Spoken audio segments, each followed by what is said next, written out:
I am getting ready to get into the shower soon and um, use my canteen, which I like.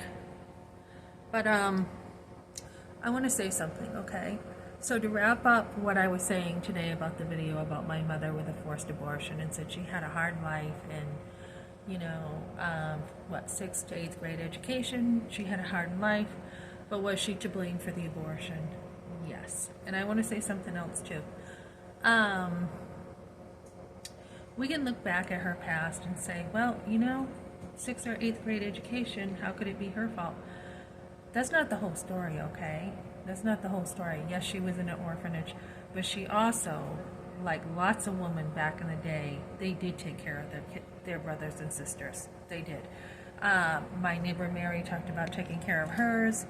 Back in the day, people took care of their kids. Okay, so that can't be just like an excuse. So my dad was from the country, and he married my mother. He pulled her out of the life she had. Does it take a while to change? Yes.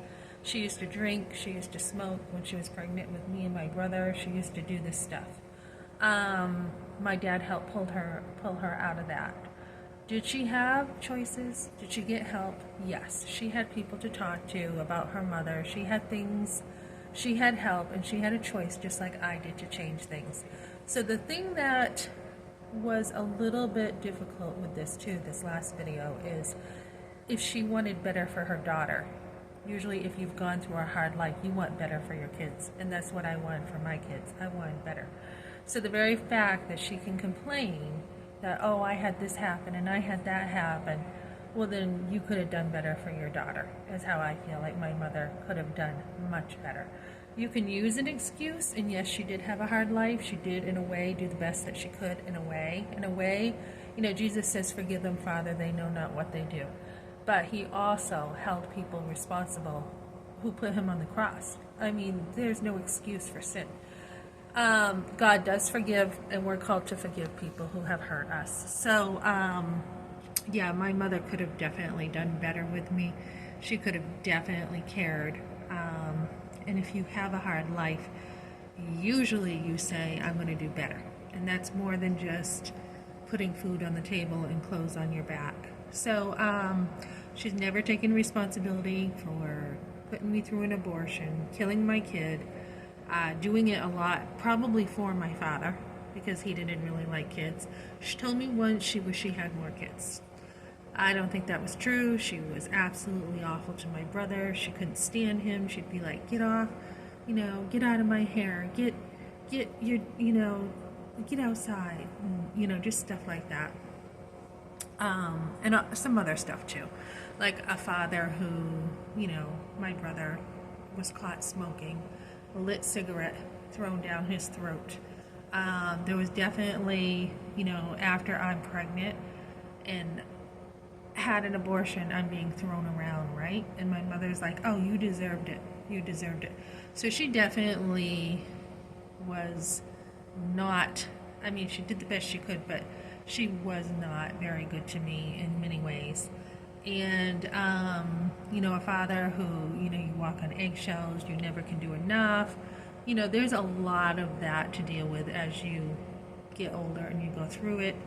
And what I would recommend to mothers as you go through this is I had a lot of support. I had mentors around me. I actually drove right into it, and I'm like, how do you do this and how do you do that? And I brought my sons to church, and I'm like, how do you do this better and how do you do that?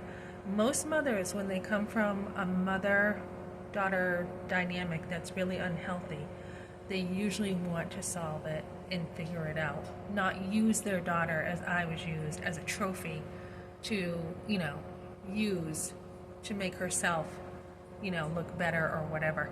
So my mother had her chance, and she never apologized for killing my baby. And, you do have to forgive, whether they say sorry or not. There is a forgiveness. It doesn't mean it was okay. And I think, as we try to solve this abortion issue, we need to realize that women need help. Women need to learn how to mother other mothers. And one of the things that I did appreciate during my abortion class was I had older women mothering me through losing my baby.